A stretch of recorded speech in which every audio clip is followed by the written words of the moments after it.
তৈরি হয়ে গেল গরম গরম পান্তুয়া। আর দেখুন সাইজেও কত বড় হয়ে গেছে, এত সুন্দর হয়েছে, একটাও ভাঙেনি। আর সাইজেও দেখুন কত বড় হয়ে গেছে, একদম মিষ্টির দোকানের মতো পান্তুয়া। একটা পান্তুয়া কেটে দেখাই কেমন হয়েছে। ওয়াও, কি নরম হয়েছে, একদম দোকানের মতো। বাহ! আর দেখুন ভেতরটা এই যে ফাঁকা মতো হয়ে আছে, ওটা ওই hello, happy new year, welcome to Pantua's kitchen BNG. নতুন বছর সবার খুব খুব ভালো কাটুক। ডিসেম্বর আর জানুয়ারি এই দুটো মাসই মিষ্টি খাওয়ার মাস। আর ডিসেম্বরটা হচ্ছে একটু বিদেশি মিষ্টি খাওয়ার মাস, আর তার সাথে ছিল ফিফা ওয়ার্ল্ড কাপ, তাই একদম বিদেশি রান্নায় ভরপুর ছিল আমার ডিসেম্বরের রান্নাগুলো। ফ্রেঞ্চ ক্রেপ ছিল, মরক্কান একটা মিষ্টি ছিল যেটা ইন্ডিয়ান জিলিপির মতো খেতে। জানুয়ারিটা পৌষ পার্বণ আসছে, সরস্বতী পুজো আসছে, তাই জানুয়ারিতে আমি একদম বাঙালি আনায় ভরপুর রান্না দেখাবো। আজকে আমি দেখাবো পান্তুয়া। যারা আমার মতো কলকাতার বাইরে, ওয়েস্ট বেঙ্গলের বাইরে থাকেন, তারা বুঝবেন পান্তুয়া আর গোলাপ জামুনের মধ্যে কতটা তফাৎ। পান্তুয়া দেখবেন একদম মুখে দিলেই মিলিয়ে যায়। পান্তুয়া বানানোর জন্য লাগবে 250 গ্রাম ছানা। এটা বাড়িতে তৈরি ছানা, তাই জন্য আমি ছানাটা বানানোর পরে অনেকক্ষণ ঝাঁঝরিতে রেখেছিলাম, তাহলে ছানাটায় সব জল ঝরে গেছে।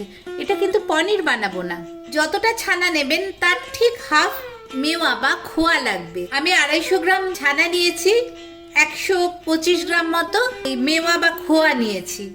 আর এটাও ঠিক তাই, ময়দা 2 টেবিল স্পুন আর 1 টেবিল স্পুন কর্নফ্লাওয়ার।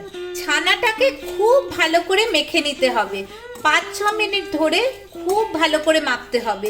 মিক্সিতে দেবেন না, হাত দিয়ে দিয়েই আটা মাখার মতো করে খুব ভালো করে মাখতে হবে।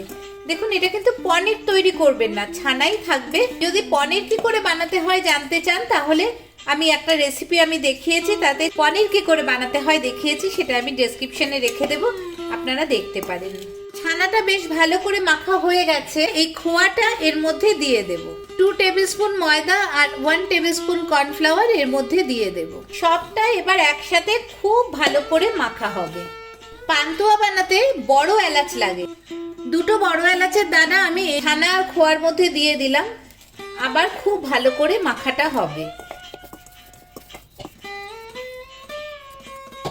দেখুন, ঠেসে ঠেসে মেখে মাখাটা একদম স্মুথ হয়ে গেছে। পাও ভাজির যে ম্যাশারটা থাকে সেটা দিয়েও এরকম চেপে চেপে মেখে নিতে পারেন যদি মাখতে অসুবিধা হয়। ছানাটাকে একদম একটা সাইডে এনে নিয়ে তারপর পাও ভাজি ম্যাশারটা দিয়ে এরকম চেপে চেপে দেবেন, তাহলে যেটুকু ছানা শক্ত আছে সেটাও একদম মিহি হয়ে যাবে। আর যদি খুব শুকনো হয়ে যায় তাহলে 1 টেবিল স্পুন বা 1 টিস্পুন জল দিতে পারেন, তার থেকে বেশি নয় কিন্তু, তাহলে মাখাটা খুব স্মুথ হয়ে যাবে। দেখুন, একদম স্মুথ হয়ে গেছে, কোনো দানা দানা ব্যাপারটা নেই একদম। এবার লুচি বানানোর মতো 15টা সমান সাইজের লেচি কেটে নিয়েছি। এবারে একটু হাত দিয়ে পুরো গোল করে নেব। এবার লেচিগুলোর মধ্যে একটা করে নকুল দানা দিয়ে দেব। তাহলে কি হবে, নকুল দানাটা গরমে জলে ফুটবে, নকুল দানাটা গলে যাবে, আর মাঝখানে দেখেন না একটা ফাঁকা হয়ে থাকে, সেই ব্যাপারটা হবে। এবার বন্ধ করে দিয়ে এরকম ভাবে সুন্দর করে এক একটা গোল করে নেব। নকুল দানা ভর্তি সুন্দর পান্তুয়াগুলো গড়ে নিয়েছি, এবার ভাজবো। তার আগে চিনির রসটা তৈরি করে নিই। পান্তুয়ায় দিতে হবে 2 কাপ চিনি, 1 কাপ হচ্ছে 200 গ্রামের হিসেব, মানে 400 গ্রাম চিনি দিয়েছি, আর 250 গ্রাম জল দেব। কতটা চিনি তার হাফের থেকে একটু বেশি জল দেবেন। রসগোল্লায় যেমন চিনিটা কম হয়, পান্তুয়ায় চিনিটা বেশি হয়। চিনি ফুটতে শুরু করেছে, এখন এই 2টো এলাচের বড় এলাচের দানা এর মধ্যে দিয়ে দেব।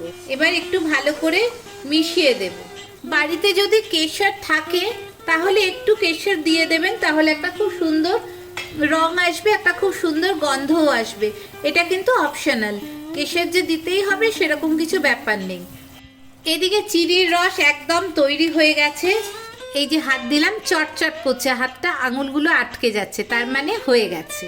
তেল গরম করতে দিয়েছি, আমি সাদা তেলে ভাজছি। আপনারা সাদা তেল আর ঘি দুটো মিশিয়েও ভাজতে পারেন। তেল বেশ গরম হয়ে গেছে, আমি এবার গ্যাসটা কমিয়ে দিচ্ছি। এবার কম আছে পান্তুয়াগুলো হবে। আমি পান্তুয়া এক একটা এরকমভাবে দেওয়ার আগেও একটু এরকম গোল করে দিচ্ছি, নিয়ে আস্তে করে করে দেব। আপনারা এইভাবে খুন্তির মাধ্যমেও দিতে পারেন। খুব বেশি একসাথে দিয়ে দেবেন না, তাহলে কি হবে, আটকে আটকে আসবে। এবার আস্তে করে করে ওপর থেকে এই তেলটা এইভাবে এদিক থেকে এদিক ওপর থেকে দিতে থাকুন, তাহলে কি হবে, ওপরটাও ভাজা হবে। আর দেখুন আস্তে আস্তে এটা সরে আসবে। এই যে এবার উল্টে দিন।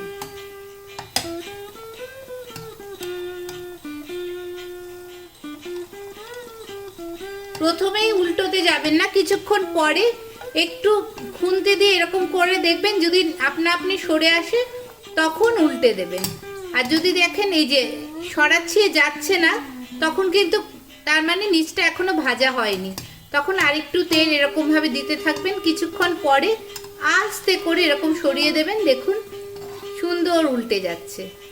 দেখুন পান্তুয়াগুলো কি সুন্দর হয়ে গেছে, একদম সুন্দর লালচে কালার হয়ে গেছে, খুব সুন্দর। পোড়া পান্তুয়াও বলে এগুলোকে। একদম কালচে লালচে একটা কালার এসেছে। এবার এরকম তেল ঝরিয়ে তুলে নেব।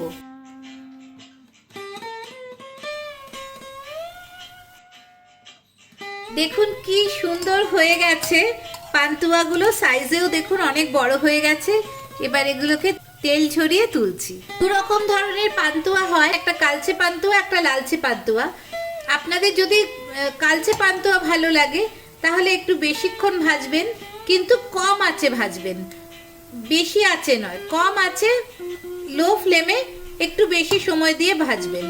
আপনাদের যদি মনে হয় তেল বেশ গরম হয়ে গেছে, সেরকম সময় গ্যাসটা বন্ধও করে রেখে দিতে পারেন। এই গরম তেলে থাকতে থাকতেই পান্তুয়াগুলো ভাজা হয়ে যাবে। পান্তুয়াগুলো এক এক করে এর মধ্যে দিয়ে দেব। একটু বড় জায়গায় নেবেন যাতে পান্তুয়াগুলো বেশ ভালো করে সাঁতার কাটতে পারে। এবার গ্যাসটা জ্বালিয়ে দিলাম। পান্তুয়াগুলো এই জলে ফুটবে, কতক্ষণ ফুটবে সেটা একটা ব্যাপার। মনে রাখবেন খুব বেশিক্ষণ কিন্তু ফোটাবেন না। ফুটতে শুরু করে দিয়েছে, ঢাকা দিয়ে রাখলাম। এইভাবে ঠিক টাইম দেখে 2 মিনিট রাখবো। 2 মিনিট হয়ে গেছে। বাহ, দেখুন কি সুন্দর হয়েছে। এবার একদম গ্যাসটা কমিয়ে দিলাম, আবার ঢাকা দিয়ে ঠিক টাইম দেখে 3 মিনিট রাখবো। মোট 5 মিনিট। 3 মিনিট হয়ে গেছে। এবার ঢাকাটা তুলে দেখি কেমন হয়েছে। ওয়াও, কি সুন্দর হয়েছে দেখুন, একটাও ভাঙেনি, আর কি সুন্দর হয়েছে। এবারে গ্যাসটা অফ করে দেব। দেখুন কি সুন্দর হয়েছে, দেখে নিজেরই ভালো লাগছে, এত ভালো হয়েছে। একটাও ভাঙেনি, কিচ্ছু হয়নি। 15টা মোট হয়েছে। এবারে ঢাকা দিয়ে রেখে দেব 1 ঘন্টা। 1 ঘন্টা এই গরমে থাকবে। গ্যাস অফ করে দিয়েছি, গরমে 1 ঘন্টা বা তার বেশি থাকবে। তারপর আপনি পরিবেশন করুন। 1 ঘন্টা হয়ে গেছে। দেখুন কি সুন্দর হয়েছে, একটা পান্তুয়াও ভেঙে যায়নি। এই যে দুটো কালার হয়েছে দেখুন, দুটো কালার, একটা পোড়া পান্তুয়া একটু ডার্ক কালার, একটা লাইট রেডিশ কালার। আপনাদের যেরকম ইচ্ছে আপনারা সেরকম বানাবেন। দেখুন কি সুন্দর পান্তুয়াগুলো তৈরি হয়ে গেছে, একটাও ভাঙেনি। কি অপূর্ব সুন্দর পান্তুয়া তৈরি হয়ে গেল, গরম গরম পান্তুয়া। আর দেখুন সাইজেও কত বড় হয়ে গেছে।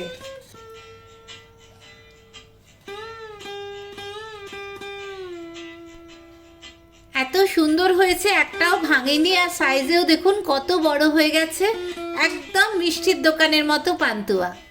একটা পান্তুয়া কেটে দেখাই কেমন হয়েছে। ওয়াও, কি নরম হয়েছে, একদম দোকানের মতো।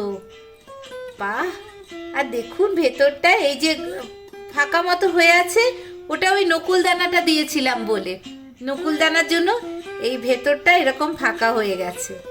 কি অপূর্ব হয়েছে, কি নরম, অসাধারণ হয়েছে। আপনারা অবশ্যই অবশ্যই বানিয়ে খাবেন।